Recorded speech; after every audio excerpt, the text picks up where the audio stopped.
This episode is sponsored by Code Crafters. As an engineer myself, I know that the best way to learn how to code is to build something new. But sometimes it's hard to come up with project ideas as well as find a community of folks on the same learning path. That's where Code Crafters comes in.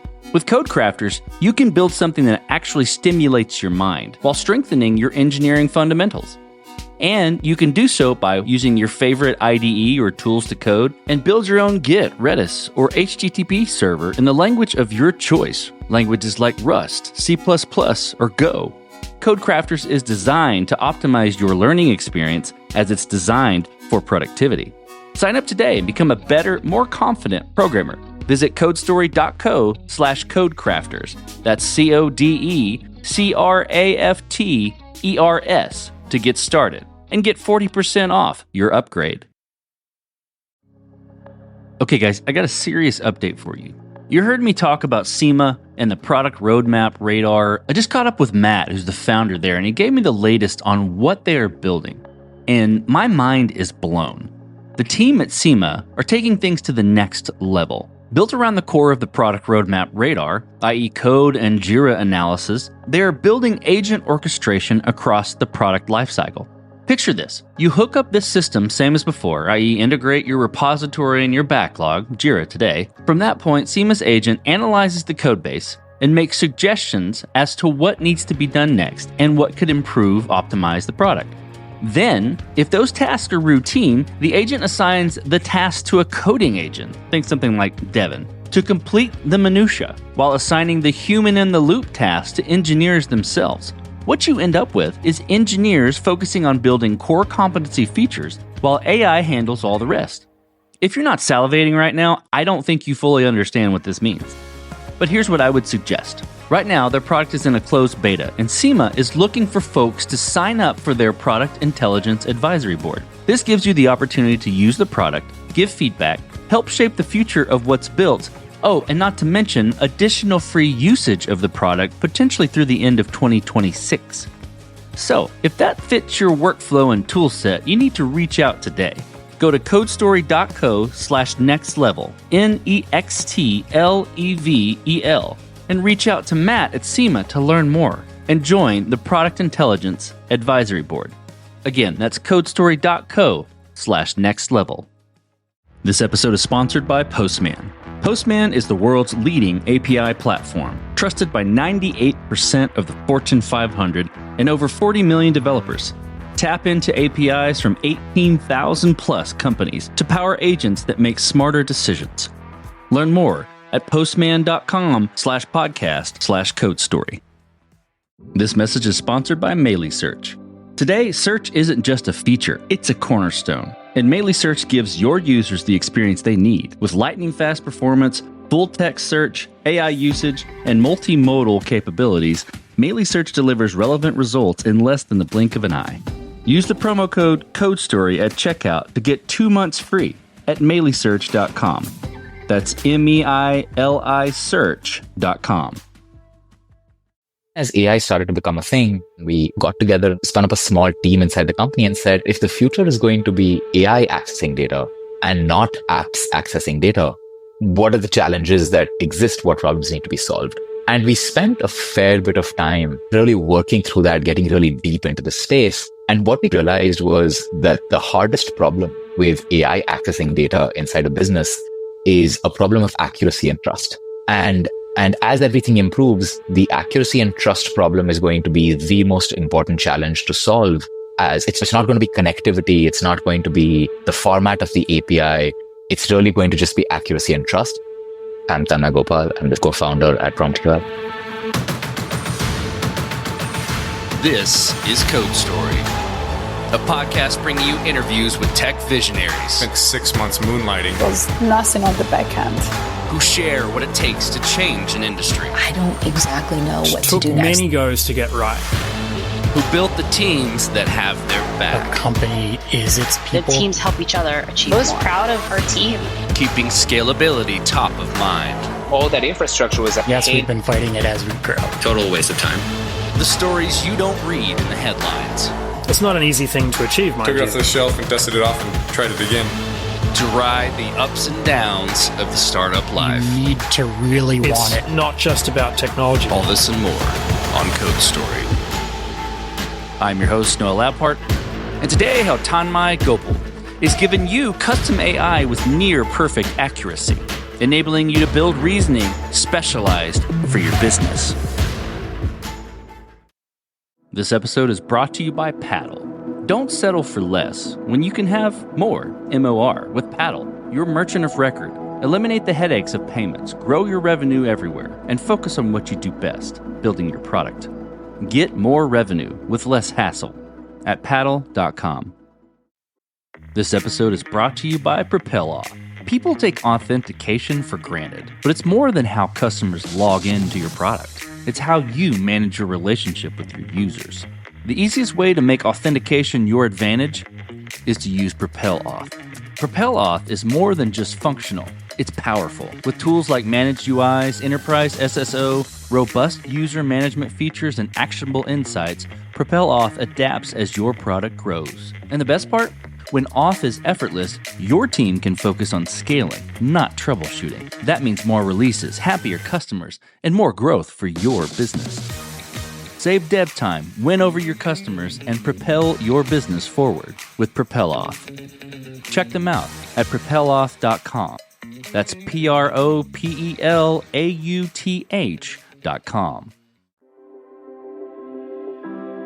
Tanmai Gopal is a repeat guest on the podcast. Back in Season 7, he came on to tell the creation story of Hasura, which is a universal data access layer for next-generation apps.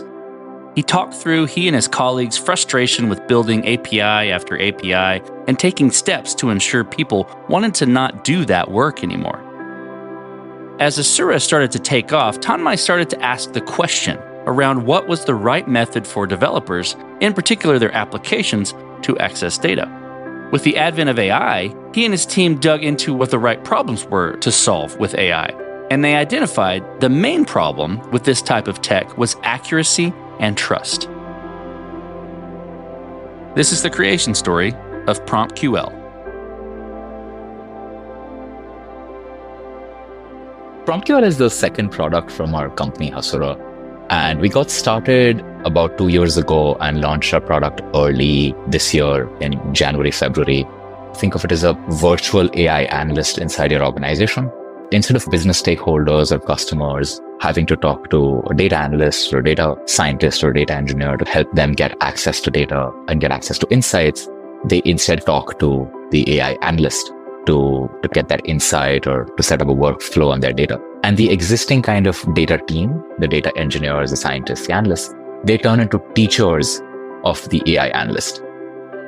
At Hasura, the problem that we were solving there was providing a safe, performant way for apps to access data over a GraphQL API.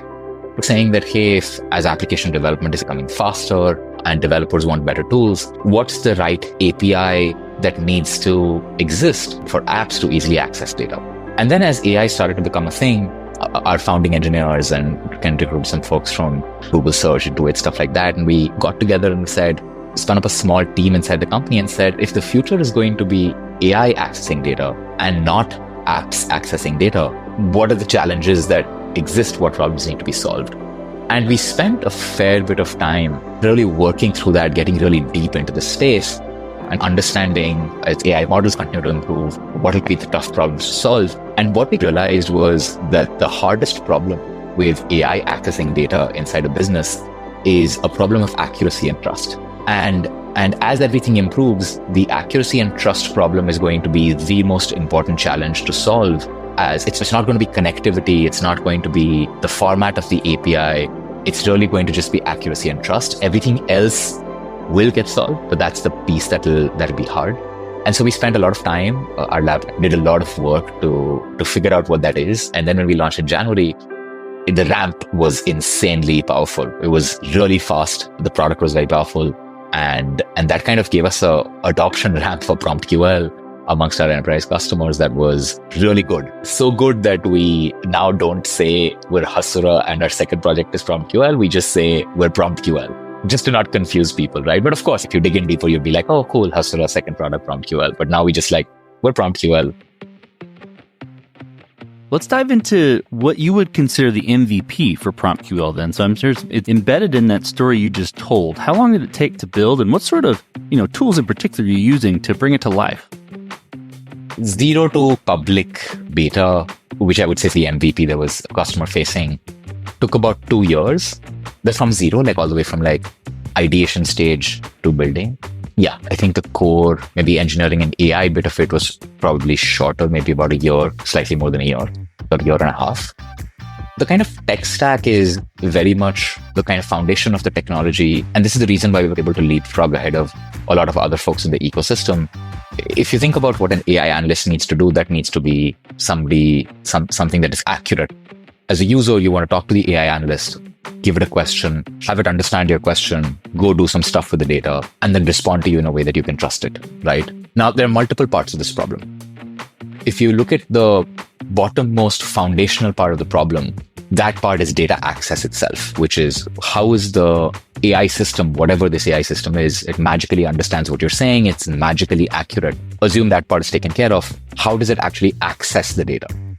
And that's the place where the existing technology that we'd set up with Hasura really was foundation, right? And if you look at kind of the work that we did with GraphQL, we essentially had data connectors with really fine-grained authorization policies that were powering transactional applications that we'd already built, right? And it were powering applications at massive scale for in really mission-critical scenarios for the Fortune 100. And so when you think about that foundational stack already existing, what we did was we replaced kind of the GraphQL layer and instead added our own virtual SQL layer. So it was the same data connectors, the same security, the policy engine, and this data layer realized everything as SQL instead of GraphQL. So we changed kind of the top bit of that data access, federated data access technology to speak of virtual SQL API instead of a GraphQL API. And that kind of became the data connectivity piece. And what that guaranteed was a sane way to talk to any data source, structured, unstructured, whatever. That was essentially saying, if you're accessing a database, that's a SQL database, select star from users. You're accessing a Mongo, it's still select star from users. You're accessing Google Calendar, it's select star from events. So it doesn't matter what you access. It doesn't matter if it's an API, it doesn't matter if it's a vector database, it doesn't matter if it's SQL. It all feels like a SQL API, a virtual SQL API. And that kind of became the foundation data access piece, right? So think of it as if you plug in an MCP server, our AI sees it as SQL. So it doesn't care about where that data is and what its API technology is and whatnot. And then on top of that came the AI piece, which was a whole other challenge. And that's the piece that took a fair bit of time to build, which is the part that can understand what you're saying and respond to you accurately and stuff like that. This episode is brought to you by Vention, your partner in building smarter with AI. When you're moving fast, AI can be your biggest growth driver or a major time sink. That's why Vention created expert-led AI workshops, tailored sessions that help startups test ideas quickly, validate product fit, and avoid expensive detours. You'll walk away with a clear, practical roadmap built by senior engineers and an in-house CTO who've delivered over 150 AI projects across 30-plus industries, giving you not just technical direction, but the engineering peace of mind that every decision is built to last. Go to VentionTeams.com or book your AI workshop now at VentionTeams.com/CodeStory and go from idea to impact faster. That's VentionTeams.com/CodeStory. This episode is sponsored by Fullscale. Let me guess, your team's shipping sprint velocity looks good, but you're still asking yourself, is anyone actually thinking about the why? Matt Watson's been there. He's the founder behind Vin Solutions and Stackify and now runs Fullscale with a 300-plus person dev team. And after 2 decades in the trenches, he's seen the same pattern over and over. Smart developers stuck in systems that reward ticket-taking instead of real thinking. That's why he wrote Product Driven, a playbook for tech leaders who are done babysitting developers and ready to build teams that own the outcome. If you're tired of translating every feature, doing all the thinking, or wondering why your smart team is still stuck, this is the fix. Go to productdriven.com/CodeStory to grab the book and get the bonus toolkit to help your team shift from output to outcomes, like 12 bold ways to get your retros out of robot mode. Again, that's productdriven.com/code story. Okay, guys, I got a serious update for you. You heard me talk about SEMA and the product roadmap radar. I just caught up with Matt, who's the founder there, and he gave me the latest on what they are building. And my mind is blown. The team at SEMA are taking things to the next level. Built around the core of the product roadmap radar, i.e. code and Jira analysis, they are building agent orchestration across the product lifecycle. Picture this. You hook up this system same as before, i.e. integrate your repository and your backlog, Jira today. From that point, SEMA's agent analyzes the codebase and makes suggestions as to what needs to be done next and what could improve, optimize the product. Then, if those tasks are routine, the agent assigns the task to a coding agent, think something like Devin, to complete the minutia, while assigning the human-in-the-loop task to engineers themselves. What you end up with is engineers focusing on building core competency features, while AI handles all the rest. If you're not salivating right now, I don't think you fully understand what this means.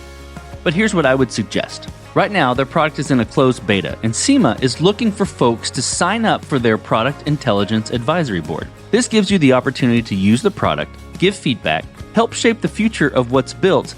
Oh, and not to mention additional free usage of the product, potentially through the end of 2026. So, if that fits your workflow and toolset, you need to reach out today.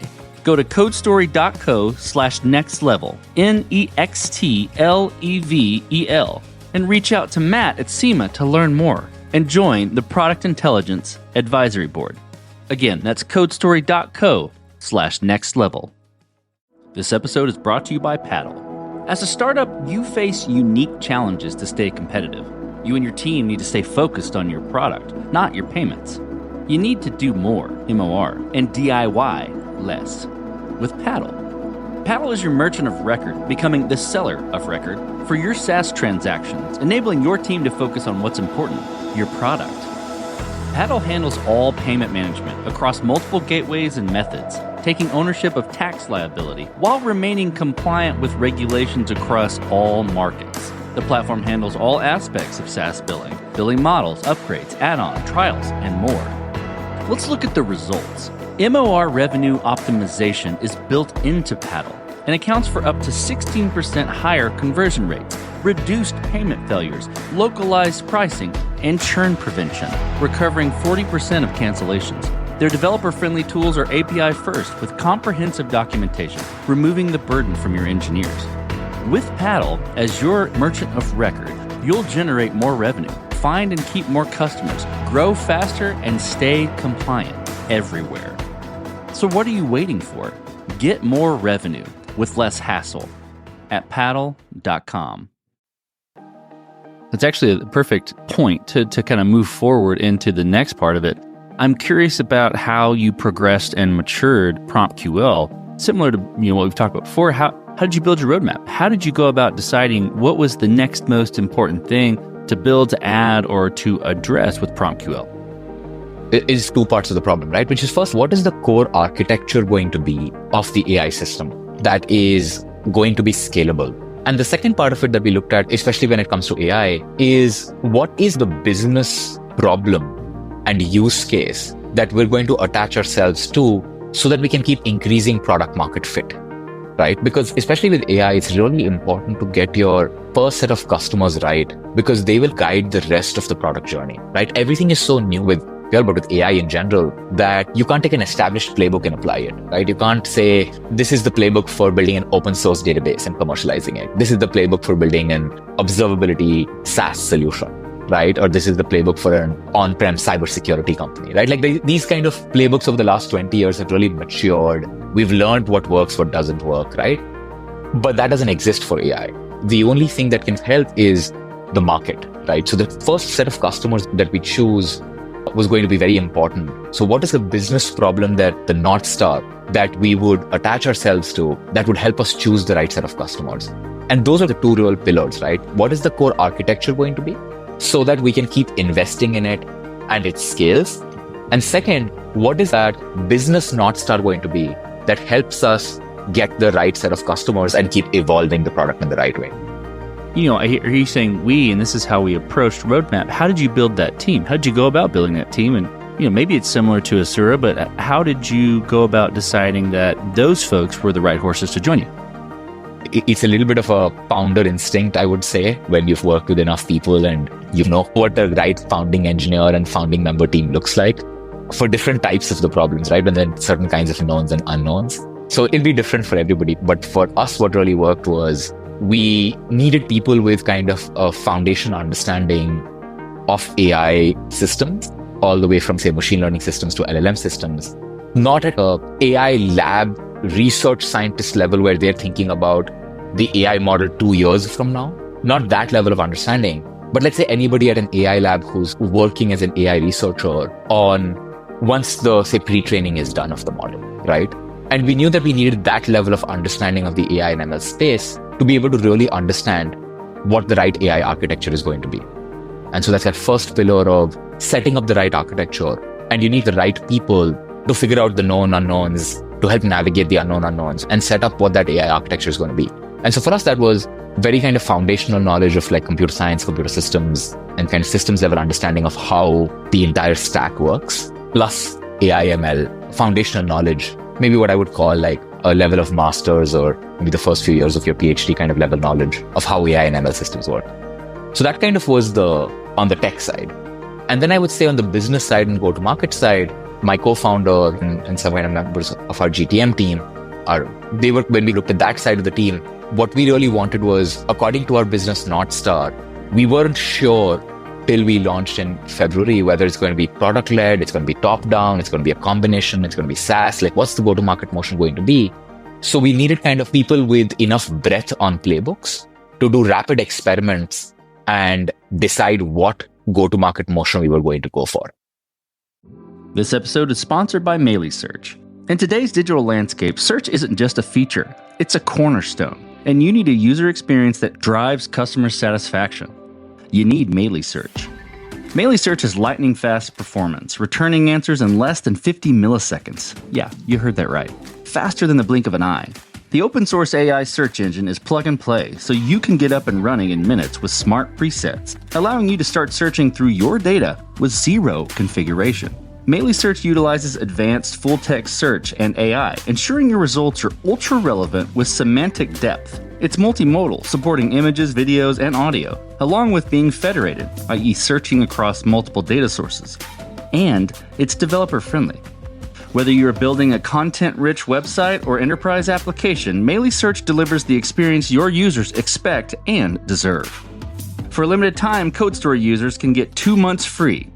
Use the promo code CODESTORY, all one word, at checkout. Just go to meleesearch.com and get started today. That's MEILI search.com. This episode is brought to you by PropelOff. People take authentication for granted, but it's more than how customers log into your product. It's how you manage your relationship with your users. The easiest way to make authentication your advantage is to use PropelOff. PropelOff is more than just functional. It's powerful. With tools like Managed UIs, Enterprise SSO, robust user management features, and actionable insights, PropelOff adapts as your product grows. And the best part? When off is effortless, your team can focus on scaling, not troubleshooting. That means more releases, happier customers, and more growth for your business. Save dev time, win over your customers, and propel your business forward with PropelOff. Check them out at propeloff.com. That's PROPELAUTH.com. This will be interesting given it's embedded in your bread and butter, right? I'm curious about scalability, specifically for PromptQL. Have there been, areas where you had to think through this in the early days as far as architecture? Was it sort of just baked in all the time? Or have there been areas where you've had to fight it as you've grown? So scalability is very core to PromptQL and to the PromptQL kind of value prop, right? And so those kind of two pillars that I talked about, the business pillar that we ended up choosing and that North Star was actually accuracy that scales. And so what we realized early on is that there are going to be two parts of the problem. One is the core architecture that gives you baseline accuracy. But second is going to be the architecture that allows accuracy to scale. And if you look at the way AI systems work today, right? if you take a really narrow use case, you take a small amount of data, you take a small number of users, you can actually get AI to be really accurate, right? The more you narrow it, the more specific your use case is, the easier it is to achieve high accuracy. And what we figured was that's not going to be enough for AI. What needs to happen is that accuracy needs to scale to a breadth of use cases, to a breadth of users, to the breadth and chaos of data that actually exists in an organization. And that's what we anchored on, and that's the bet that we took. So we said that building a specific agent that works on 20 tables, helps you do analytics on it, ask questions, do visualizations, maybe set up a workflow, move data from here to there, right? Help me do this, whatever it is, it's not good enough. What is important is how can thousands of users interact with a data system that has hundreds of thousands of tables and metrics and APIs, and how can AI solve that problem? How can it solve this problem at massive scale and still be accurate, right? How can we provide accuracy that scales? And that became our business North Star.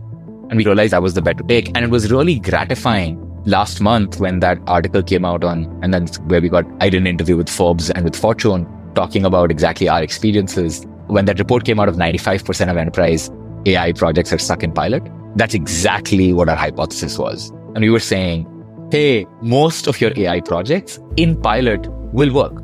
The demos will work, but it will never scale for two reasons. It won't scale because the behavior change that a user needs to go through to adopt AI is pretty serious, right? It's a very big change for a user. So if the AI doesn't do enough for me, I won't change the way I work, right? It has to do enough for me to change my behavior. And so a narrow use case, that's too narrow. If it automates setting up a calendar event for me when I chat with it, right? It just does that really well, it's not good enough. I don't want to change my behavior. I'd rather go to the calendar app and choose my own meeting. It needs to be broad. It needs to be able to do calendar and email together so that I can change my behavior. Otherwise, it's just too much pain to do this. And the second part of it was accuracy can be achieved in that small thing, and you'll feel good about it. You'll be like, oh, cool, look at my pilot. It's so accurate. It works. And at the instant it hits the real world where you don't have 10 users testing it, but thousands of users, right? You can't tell them how to prompt engineer. You can't teach people how to prompt engineer, right? They learn themselves. How are you going to tell 1,000 people that if you prompt my product this way, it'll give you really accurate results. And if you prompt it this way, it'll suck. Not going to work. So those kind of two things happened. That's exactly what the report says is the problem. And we circumvented that problem and seen success with that at scale. And that bet panned out, which I feel really good about. So as you step out on the balcony, you look across all that you've built, with PromptQL in particular, what are you most proud of? I think the fact that we focused on solving that accuracy at scale problem and we achieved that, right? We'll go live with a few public case studies, but some of the world's largest operations companies, fast food global chain, one of the largest networking tech companies, the largest quick commerce, online delivery grocery companies in the world, 2 of them in the world are our customers, and deploying it at massive scale and where we've beaten out the incumbents, whether it's Snowflake and Databricks on one side, it's other startups that had a clean slate and just went for solving that data analytics problem. It's not as dime a dozen startups and products that help solve that. And then of course, beating out the AI labs at solving that problem. I think that's been amazing to see. It's a very intense feeling to be just 6 months to a year ahead of the rest of the market in an extremely competitive space, right? It's very exciting, right? Because you're just ahead. You're seeing problems around the curve just a little bit sooner than anybody else's. And you have solutions for those problems that matter just before anybody else does. And just being in the flow in that kind of zeitgeist with the market, right, is I think one of the most powerful things to achieve for a startup, right? The other way you could think about it is it's called a product market fit vector. You never always have PMF, but you have to be on a vector that keeps increasing product market fit. So to really be on that vector is one of the most amazing feelings. And I feel like being able to crack that in the AI space has been something that I'm absolutely proud of our team for being able to do. Okay, Tanmai, let's flip the script a little bit. Tell me about a mistake you made and how you and your team responded to it. 2 of the most kind of useful things or mistakes that I could, if I look back and I could tell myself to watch out for, and that I think we corrected really well for. So one was this problem where we're building, and this is going to apply to a lot of startups that are like us, where AI is an inflection point for you, right? So you can choose to align with AI and move forward, or you can choose to not do AI and continue to do what you're doing. And I think when you're in that position where you're not, say, starting an AI product or startup from scratch, where it's a team from scratch, right? What you have to do is do this kind of transformation in the organization that allows the AI product to get launched in a way that doesn't destroy the organization or the bits of the organization that you don't want to destroy. Managing that transition is very hard. One of the things where this problem was central is the boundary between product and go-to-market. So which is basically saying, look, we're building product, we're iterating, we're learning on the fly, right? We're building the plane as we're flying it, but in the early days, not even in like the usual, you've gotten your first 100 customer stage of the startup, but you're getting your first 10, 20 customer stage of the startup. So in this stage, what is very challenging is making sure that the product and the go-to-market boundary, one of the challenges that shows up and that showed up for us was, who's going to be responsible for taking that product knowledge and enabling the go-to-market team with it? Are we going to have people who do that because that's what we did earlier, because it was scaled up? Or do we not do that because it's too slow? And initially, we kind of started off with having an existing product management process. You have a product person, you have a product marketing person, you have the sales team, right? And like Eng team talks to the product person, talks to the product marketing person, talks to the salespeople. And this already exists, right? For one part of the company. And then you're tempted to repeat that for this new product, the AI product. But that's too slow. That's just way too slow. So what we did was we created this thing called the One True Deck. And the One True Deck was something that I maintained. And this was the definitive and only deck that described what the product is, right? There was no other source of knowledge. It was just this dense set of slides. There was no variation of this slide of the One True Deck that was allowed. This was the only One True Deck that was allowed to exist. And there was a small set of people, and their job was on a daily or weekly level to keep iterating on the deck. So we would listen to customers, we would listen to product, we would listen to what the sales team is doing and how they're pitching. We would go out and pitch whatever it is. And then we would keep evolving that One True Deck. And that was the only messaging deck that was allowed. You were not allowed to have variations or create copies of that. Design improvements were not allowed, nothing. It was just that One True Deck. And that deck evolved every day, every week for 7 months, from January to just last month, where iterations paused. But till then, that was the single source of truth for everybody in the organization, whether product or go-to-market. And that kind of became the central point. And that was maintained by me as the CEO and 2-3 other people. Like they had to sign off on any update. And then everybody had to enable themselves. So nobody was going to go from the product team and enable the sales team and teach them what the product is and what the deck is. There was a cultural transition that we did top down where we said everybody has to learn what is in the deck themselves. And if they don't, they have to ask why something changed or what it is. So we would not do any enablement. We would not have multiple people. We would not have multiple places where you can find the information. We controlled that and put that in a single place, and that really worked. That became such a beautiful point of collaboration where as we were learning how to pitch, we would evolve the pitch. As we learned from the product, we would evolve from the product. And that One True Deck became that kind of point of transition between product and go-to-market. So that was really impactful. So let's move forward then. This will be exciting. The industry is changing every day. Things are moving really fast, and PromptQL is a step ahead. What does the future look like for the product and for your team? So we believe that the AI future, the next unlock, is going to be what we call AI coworkers. So I think we're on this trajectory of we did AI assistants, AI agents, and the next is going to be AI coworkers. And AI coworkers are going to have two kind of fundamental properties that agents don't have. It's going to be the next evolution. And the AI coworker is going to be multiplayer. It's going to be a coworker. So it'll interact with multiple stakeholders. And the second thing it'll do is it's going to be able to learn on the fly. So it's going to have a continuous learning loop. I think those are going to be the two big things that people start to unlock and start to add on top of kind of the base LLM, right? And of course, there'll be a combination of LLM improvements, post-training improvements, context engineering improvements, the overall architecture itself that will help with that. But we believe that's the next thing. I think it's already started to happen, but I think it'll become a big deal and top of mind first half of next year.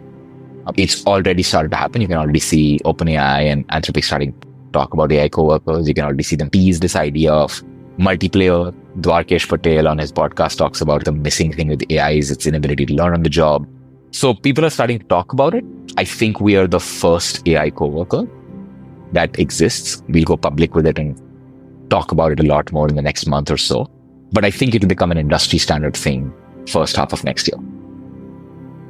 Well, Tanmai, let's switch to you. And I've asked you this question before, but I'm curious if it's the same or if it's changed. Who influences the way that you work? Name a person or many persons or something you look up to and why? I think it's remained the same. I think my answer has been the same, which is in the moment, there's so many interesting things happening with so many different industry leaders that I really enjoy learning from and seeing the different ways that they operate and take kind of notes from them, interact with them. And I think I remember from the last time we were chatting, it could be people who are more publicly known to people who are not. And I think over the last few years, it's been fascinating to see, of course, Elon Musk operate and learn more about how he operates through people like Karpathy, etc. And again, that's been very interesting. And then, of course, you look at other people from that generation, which has been amazing. I think new for me has also been looking at Jensen Huang from NVIDIA and the operating kind of rhythm that Jensen has at NVIDIA is extremely controversial and very different, which has also been, there's a really nice YouTube interview, I think, that the Stripe CEO Patrick did with Jensen talking about how NVIDIA works and how he operates. And then, of course, following, there's been a bunch of very interesting material, both on the grapevine and public, that has been really interesting to learn from. And I think in the AI world, there's going to be such a massive shift in how people operate that it's going to be particularly important to see how companies that are able to navigate and move quickly work. So that's what I keep my eye open for. But people who are able to navigate the current ecosystem, top of mind for me. Okay, Tanmai, last question. And again, I've asked you this one before, but I'm curious if it's changed. Now that you've deployed another product, another company with PromptQL, I'm curious about where you'll go with this. So you're getting on a plane, you're sitting next to a young entrepreneur who's built the next big thing. They're jazzed about it. They can't wait to show it off to the world and can't wait to show it off to you on the plane. What advice do you give that person, having gone down this road a bit? The amount of disruption that you want to make has to be proportional to the depth that the market has, is the way that I would put it, which is to say that, so all of us as entrepreneurs have a desire to disrupt and to change the way things work. And the more you want to change, the more disruptive your invention, solution, product, service, business is, the more depth the market needs to have for being able to absorb that disruption. So that kind of balance is really important to be aligned on in what is a very intense journey for every entrepreneur, right? And so I think getting that alignment is really important. I think that's fantastic. Well, Tanmai, thank you for being on the show again, and thank you for telling the creation story of PromptQL. Thank you for having me, Noah. And this concludes another chapter of Code Story. Code Story is hosted and produced by Noah Labhart. Be sure to subscribe on Apple Podcasts, Spotify, or the podcasting app of your choice. And when you get a chance, leave us a review. Both things help us out tremendously. And thanks again for listening.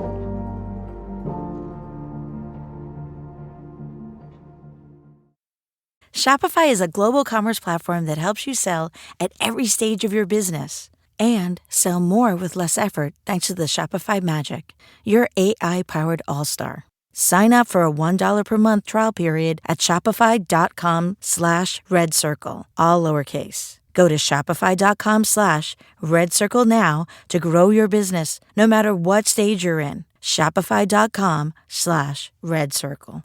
If you're a podcast host, listen up, this one's for you. My name is Allie Jackson. I'm the host of Finding Mr. Height, a dating and relationship podcast that I've been doing for 4 years now, sharing my positive and practical approach to dating that's built on my own life experience. And I wanted to share another experience that I've had, my secret behind monetizing my show. It's called Red Circle, and I was just telling my colleague about how much I love their platform. With Red Circle, not only am I getting a seamless hosting experience, but I also love the support I receive in ad sales. It's not just typical ad sales either. It's targeted opportunities based on my show and my life. And the platform is super simple. You just set your preferences and Red Circle matches you with sponsors that align with your show. You can vet every opportunity and their platform gives you great analytics. More recently too, my Red Circle team has brought me opportunities outside of my podcast on social media to really augment the podcast partnerships, bring them full circle. I just can't recommend them enough. If you want to give it a try, go to redcircle.com to get your free trial. That's redcircle.com for a free trial.